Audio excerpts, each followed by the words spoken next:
My name is Mariama Brooks, and at the family dinner, my sister called me the family failure. Her boss just smiled and said, "The backyard in Edmond smelled of barbecue ribs and cheap wine." Balloons floated above the picnic tables, red and gold, for Dad's birthday. Everyone wore practiced smiles except me. I stood by the grill, arms crossed, watching my sister Skyler, Dad's daughter, with Tina, pull her boss over like she was showing off a prize. She slipped her arm through his and announced to the table, "This is the failure of our family." Laughter followed Tina's shrill giggle, Dad's deep laugh, cousins nodding along. Every gaze turned to me. The clinking of silverware stopped. Even the clinking of glasses stopped. Her boss stayed silent, hands in his pockets, studying them. Then he tilted his head, a faint smile forming. "Interesting," he said evenly, "because you're fired." Skylar's grin froze. The yard went still. Have you ever been humiliated by your own family, by someone who was supposed to have your back? Share your story below. I read every single one. I pulled into the driveway of the old house in Edmond, the one Dad had kept all these years. The porch light still flickered and the mailbox leaned the same way. I grabbed the empty boxes from the trunk and stepped inside, the screen door creaking behind me. Mom's things sat stacked in the corner of the guest room, each box labeled in her neat handwriting. I knelt down and started sorting old recipe cards, photo albums, a scarf she wore every winter. That's when I found a small velvet pouch tucked inside a cookbook. Inside was a USB drive, no label, just a tiny silver thing I'd never seen before. I plugged it into my laptop right there on the floor. Files appeared: campaign briefs, mood boards, taglines I'd written 5 years ago for an oil client. My stomach dropped. Every single one had been reused word for word, image for image, but credited to someone else at OKC Channel 9. That someone else was my sister, Skyler Brooks, Dad's daughter, with his second wife, Tina. Tate Brooks, their youngest, was 19 now, away at college most of the time. Growing up, though, it was always Skyler and Tate who got the spotlight. I was the leftover from Mom's first marriage, the one they tolerated but never embraced. Mom, my real mom, Linda, died when I was 17. Breast cancer, fast and brutal. One day she was teaching me how to make her famous cornbread, and the next, she was gone. Dad remarried Tina 6 months later. Tina came with Skyler, who was 11 then, all curls and confidence. Tate arrived 2 years after that. From the start, the rules were different. Skyler got ballet lessons, new clothes every season, a car on her 16th birthday, a red Mustang parked right where I stood now. I got hand-me-downs and a bus pass. Tina packed Skyler's lunches with little notes and heart-shaped sandwiches. Mine, a peanut butter sandwich in a brown bag if I was lucky. Dad Marcus never corrected it. He'd ruffle Skyler's hair and say, "That's my girl," while I washed dishes or mowed the lawn to earn gas money. When I needed braces, Tina said we couldn't afford them. 2 months later, Skyler got Invisalign. I learned early that asking got you silent, so I stopped asking. College was the breaking point. I'd been accepted to the University of Oklahoma on a partial scholarship. Dad sat me down and said the family budget was tight. Tina wanted Skyler in private school, and Tate needed braces now too. My scholarship didn't cover housing, so I had to commute an hour each way on the bus. I did it for 2 semesters, working nights at a diner and sleeping 4 hours a night. Skyler. She got a dorm room, a meal plan, and spending money. Dad bragged about her journalism classes while I carried trays of greasy fries. When I finally dropped out to work full-time, Tina told the neighbors I couldn't handle the pressure. Dad just nodded. I moved out at 20 into a studio above a laundromat. No goodbye party, no help with rent. Skyler texted me, "Guess you're on your own now." Tate was only 8 then, but even she knew the score. She waved from the window as I loaded my duffel bag into a friend's car. Years passed. I built something from nothing. Skyler coasted. Tate watched. Tina cooked separate dinners, steak for her girls, canned soup for me when I visited, which wasn't often. Dad managed the local charity fund, always preaching family values at events, while ignoring the daughter who paid her own way. The USB sat open on the screen, proof in black and white. Every idea I'd poured myself into in that cramped studio, every late night, every skipped meal stolen. And used by the sister who'd been handed everything. I closed the laptop and stared at the pouch in my hand. Mom had kept this. She'd known. The next morning, I called Layla. Layla Reed had been my freshman year roommate, the one who taught me how to stretch $5 for a week. She picked up on the second ring, voice raspy from a late shift. I told her I needed help with something digital but gave no details. She said to come over. Coffee was on. Her apartment sat above a tire shop on the edge of downtown OKC, about 20 minutes from Edmond. I parked behind a stack of retreads and climbed the metal stairs. She opened the door in sweats, hair in a messy bun, and handed me a mug that said, "World's Okayest Designer." We sat at her kitchen table, laptop between us. I slid the USB across. She raised an eyebrow but plugged it in without a word. Files loaded. She scrolled, eyes narrowing, then let out a low whistle. "These are yours?" she said.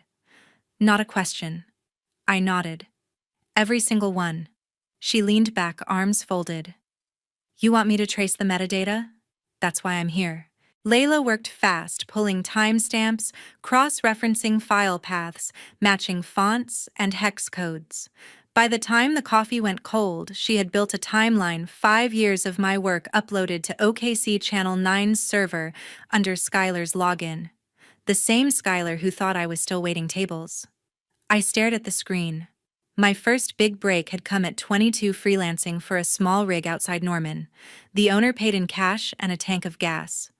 I'd designed a safety campaign that cut accidents by 30%. Word spread.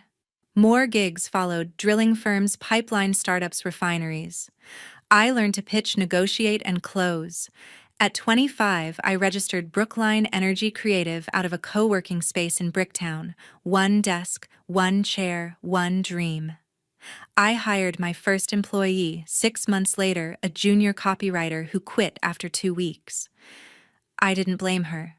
Payroll was late, rent was due, and ramen was dinner. But the work kept coming. I landed a statewide safety contract, then a rebrand for a midstream giant. Revenue hit 6 figures, then 7. I moved the office to a loft near the arena, hired a real team, bought actual furniture. By 30, Brookline pulled in $12 million a year, serving clients from Houston to Denver. I kept it quiet, no social media, no family updates. Dad asked once what I did. I said marketing. He grunted and changed the subject. Tina assumed I scraped by. Skyler bragged about her producer title at the station, never noticing the parent company listed on her paycheck, Brookline Energy Creative. Beckett Lang ran the OKC branch. I'd hired him 3 years earlier after he turned a failing pipeline campaign into a regional award winner, sharp, loyal, no ego. He reported directly to me, handled local hires, approved budgets. Skyler started 6 months ago as a segment producer, entry-level, low stakes, working under my company, without realizing I owned it. Layla closed the laptop. "You built an empire," she said, "and your sister's been pickpocketing it." I rubbed my temples. The numbers didn't lie. Skyler had access because OKC Channel 9 was a Brookline subsidiary. She'd logged in with generic credentials, copied files, stripped metadata, and passed them off as her own. Beckett never caught it. Why would he? She was just another junior staffer. I thought about those late nights in that first office, the 2 a.m. client calls, the pitch decks rebuilt from scratch after crashes. Every win had been mine alone. No family money, no safety net. Just me, a laptop, and a refusal to quit. Layla poured more coffee. What now? I looked out her window at the skyline. Now I decide how this ends. Skyler texted that afternoon. Her message appeared while I stared at the skyline from Layla's window. "Family BBQ this weekend. Bring dessert. Beckett's coming." I read it twice, thumbs hovering over the screen. Dessert. Like nothing had happened. Like she hadn't just been fired in front of everyone. I set the phone down and reopened the USB files. Layla had exported the metadata into a spreadsheet columns of dates, file names, and user IDs. The earliest upload traced back 5 years, right after I'd completed the safety campaign for the Norman rig. The client had loved it and requested prints for every site office. Skyler must have seen the mock-ups when I'd emailed Dad a thank you note with photos attached. Scrolling further, I found a pipeline rebrand I'd pitched to a Houston firm, same color palette, same tagline, now presented as Skyler's original concept in a Channel 9 segment. Another file showed a fracking awareness series I'd created for a nonprofit grant. She'd replaced my stock images with local footage and aired it under her name. Layla leaned over my shoulder. She didn't even change the font kerning, she muttered. Lazy. I pulled up the server logs. Skyler's login appeared nightly, usually after 10 p.m. The same hours she'd claimed to be working late on edits. She'd download my folders, rename them, strip the creation dates, then upload everything to the station's shared drive. Beckett had access to the same system, but never cross-checked credits. Why would he? Producers submitted content all the time. I cross-referenced each campaign with its air date. Every stolen idea had aired within a week of her uploads. Ratings soared. Sponsors renewed. Skyler earned bonuses, promotions, and a corner cubicle with a window. Meanwhile, I'd been invoicing clients directly, building Brookline piece by piece. One file stood out, a 30-second spot for a refinery turnaround. I'd spent 3 weeks crafting it, sourcing B-roll from 3 states, and syncing the voiceover to safety stats. Skyler aired it verbatim, except she'd added a laugh track at the end. The client later called to praise our team's work. I'd thanked them, assuming Beckett had shared credit. I opened the original brief. My signature sat at the bottom, dated.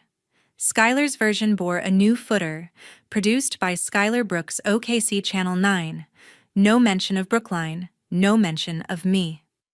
Layla exported the evidence into a secure folder, encrypted it, and backed it up on 3 drives. This is ironclad, she said. IP theft, plagiarism, breach of contract. She's done. I nodded, though my mind raced ahead. Skyler thought Beckett was her mentor, her way up. She had no idea, he reported to me. No idea the station operated under my umbrella. No idea the ideas she flaunted were mine. I closed the folder. The barbecue invitation still glowed on my phone. Skyler wanted to play happy family to show off her mentor to Dad and Tina. Perfect. I typed back, I'll bring the laptop. The backyard filled up quickly. Dad fired up the grill, smoke curling above the same red and gold balloons from his birthday. Tina arranged trays of coleslaw and cornbread on the picnic tables, wiping her hands on an apron that read, "Kiss the cook." Tate scrolled through her phone, legs swinging from a lawn chair, glancing up now and then to wave at cousins. Skyler floated between guests, laughing too loud, clutching a beer like a stage prop, her curls bouncing with every step. I carried the laptop bag over my shoulder, the dessert I was supposed to bring forgotten in the car. Beckett arrived in a navy blazer, shaking hands with Dad and nodding politely at Tina. Skyler grabbed his arm and steered him toward the center table, her voice cutting through the chatter. "Everyone, this is my boss, Beckett Lang. He's the reason I'm killing it at the station." Dad clapped him on the back. "Hear that? Our girl's a star." Tina beamed. Finally, someone recognizes talent. I set the laptop on the table, flipped it open, and hit play.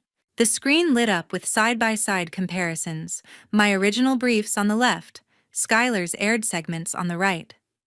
Fonts matched perfectly. Taglines were identical. Timestamps glowed red, showing upload dates under her login. The noise faded. Forks froze mid-air. A cousin stopped mid-bite, potato salad dangling from his fork. Skyler's smile faltered. "What is this?" Beckett leaned closer, scrolling through the files, his expression hardening with every click. Dad squinted at the screen. Tina's hand flew to her mouth, twisting her apron in silence. I kept my voice steady. 5 years of my campaign stolen and aired under her name. Skyler lunged for the laptop. "Turn it off." That's private. Beckett stepped between us. Private. This is company property. He looked around the table, voice sharp and clear. For the record, I don't run OKC Channel 9. I manage the local branch for Brookline Energy Creative. Tina blinked. Brookline what? Dad frowned. Never heard of it. Beckett turned to me, calm and deliberate. Mariama owns the parent company. I report directly to her. The silence was instant and absolute. Tate dropped her phone, the screen cracking against the patio stones. Dad's tongs clattered on the grill, sending sparks into the air. Tina's tray slipped from her hands, coleslaw splattering across the grass. Skyler spun toward me, face drained of color. You're my boss. I met her gaze. Always have been. Beckett pulled a folder from his blazer-printed logs, highlighted uploads, metadata reports. He handed copies to Dad, Tina, and anyone with a trembling hand reaching for the truth. Intellectual property theft, plagiarism, breach of contract. Effective immediately. Skyler Brooks is terminated. Security will escort you from all Brookline facilities. Skyler's mouth opened, closed. Nothing came out. Her beer slipped from her hand, foam spreading across the tablecloth. Dad finally found his voice. Mariama, you built all this? I nodded once, watching the papers move from hand to hand. A cousin whispered to another, eyes wide. Tate picked up her cracked phone, staring at the shattered screen. Tina looked between the documents and me like she was seeing a stranger in familiar skin. How long? Long enough. Beckett faced Skyler. Pack your desk by Monday. HR will mail your final check minus restitution for the campaigns you misrepresented. Skyler backed away, beer stains darkening her shirt. This is a joke. You can't. I just did. The grill hissed unattended meat blackening on the grates. Balloons swayed in the breeze, brushing the fence. No one moved to help her. Cousins shifted awkwardly, avoiding her eyes. Tate hugged her knees, silent. I closed the laptop, the screen fading to black. Dad cleared his throat, but no words followed. Tina wiped coleslaw from her shoes, cheeks flushed. Skyler stood alone in the center, the party dissolving around her. Beckett pocketed his folder. I'll handle the paperwork. I slung the bag over my shoulder and walked toward the gate. Dad knocked the next evening. I opened the door to find him on the porch. Suit rumpled, tie loosened. He held a thick envelope, its edges still crisp. We need to talk, he said, stepping inside without waiting. I closed the door and leaned against it. He paced the living room, the envelope tapping against his thigh. Skyler's devastated. That misunderstanding at the barbecue. It wasn't a misunderstanding. He stopped facing me. She's family. You can't ruin her over some files. I crossed my arms. She ruined herself. Dad placed the envelope on the coffee table. $250,000. Inheritance from your mother's side. Take it, drop the claims, let Beckett reinstate her. I stared at the envelope. The paper looked heavy even from across the room. You think money fixes theft? It fixes silence. He nudged it closer. Sign a non-disclosure, say the campaigns were collaborative. Everyone walks away clean. I picked it up, feeling the weight of the check inside. Where'd you get this? He hesitated. Savings. Investments. The doorbell rang again. Tate's face appeared on the peephole camera. I let her in. She brushed past Dad, clutching her phone. I have to show you something. Dad's eyes narrowed. Tate, go home. She ignored him, setting the phone on the table. A video call connected, grainy feed from her dorm. On screen, bank statements, charity ledgers, transfer records. Tate's voice shook. I volunteer at the fund Dad manages. Last year, $75,000 went missing. Dad lunged for the phone. Turn that off. Tate swiped away. It went to Skyler's condo down payment. I found the wire marked consulting fee. Same day she closed on the place. I opened the envelope. The check was drawn from the charity's account, not personal funds. Dad's signature at the bottom. He backed toward the door. This is private family business. Tate faced him. Embezzlement isn't private. I held up the check. You stole from kids' scholarships to bail her out. Dad's face reddened. I protected my daughter. Which one? Silence stretched. Tate's phone buzzed, another document loaded. Audit trail. Board notification pending. Dad grabbed his coat. You'll regret this. He slammed the door behind him. Tate sank onto the couch. I didn't know what else to do. I tore the check in half, then into quarters, letting the pieces drift to the floor. Messages flooded in. Skyler's texts came first, dozens of them pleading. Please, Mariama, delete the files. I'm sorry. We can fix this as sisters. Then voicemails followed, her voice cracking. If you don't, I'll tell everyone you're jealous, unstable. You'll lose clients. Brookline will collapse. I read one, then blocked her number. The calls turned into emails. Long paragraphs about family loyalty, about how Dad raised us, how I owed them. She attached screenshots of drafted posts. My sister sabotaged my career out of spite. Ha, toxic family. Ha, beware Brookline. Hashtags ready to trend. Dad's letter arrived by mail, a thick envelope with his handwriting on the front. Inside was a plea on charity letterhead: withdraw the claims. Sign the attached waiver. Or we go public, your empire built on lies, your mom's death as an excuse. Clients will flee. You'll be ruined. I skimmed the waiver: non-disclosure, retraction, full release. The threat underlined: refuse, and we expose everything. Your reputation ends. Tate emailed, next subject line: please listen. Skyler's desperate. Dad's scared. Delete the evidence and we'll forget this. I'll visit, we can talk like before. You're still my sister. I forwarded everything to my lawyer, Elena Vargas. She called within the hour. Defamation threats. Emotional manipulation. We'll file a cease and desist today. Elena drafted the letter formal on firm stationery. Any further contact posts or statements violating non-disparagement will result in legal action for libel, slander, and intentional infliction of emotional distress. Cease immediately. I signed. She sent certified copies to Dad, Tina, Skyler, and Tate. No response required. Skyler's online campaign started anyway, anonymous accounts tagging Brookline clients. Heard the CEO steals ideas. Fraud alert. Likes trickled in, then shares. A few clients emailed questions. I replied with Elena's letter attached. The chatter died overnight. Dad tried once more, a voicemail from a blocked number. You're tearing the family apart. Think of Tate. She looks up to you.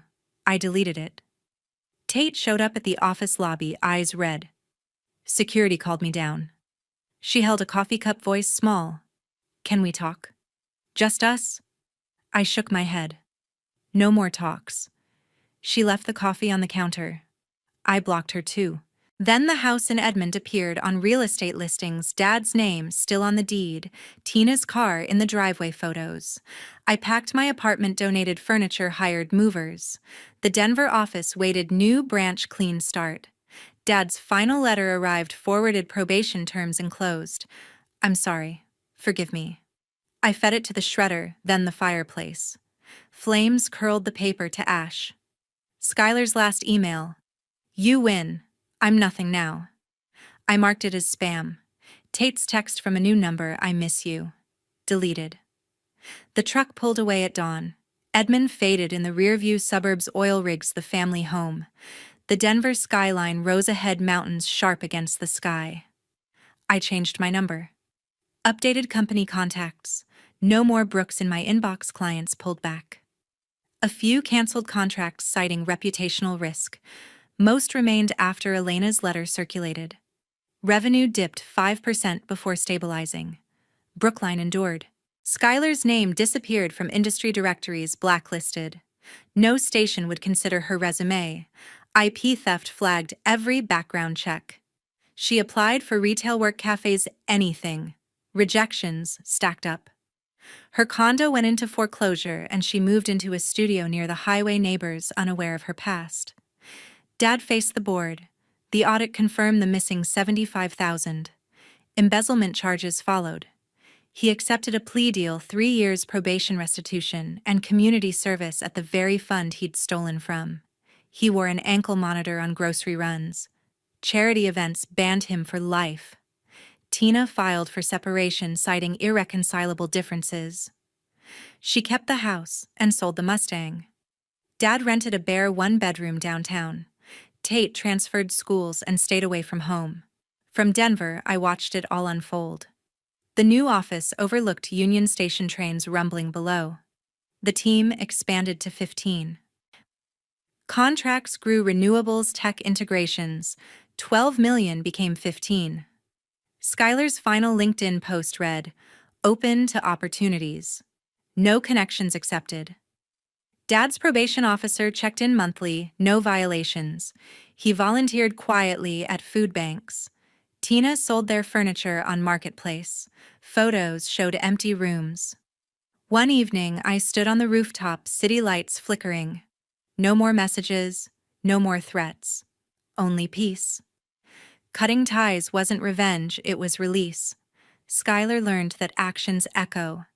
Dad learned that privilege has limits. Tina learned that loyalty shouldn't be blind. For anyone watching, family isn't an obligation. Protect your work, your peace, your future. Blood doesn't excuse betrayal. Walk away when you must. Rebuild stronger. Cutting ties is freedom. That's the truth I live now. And it's enough.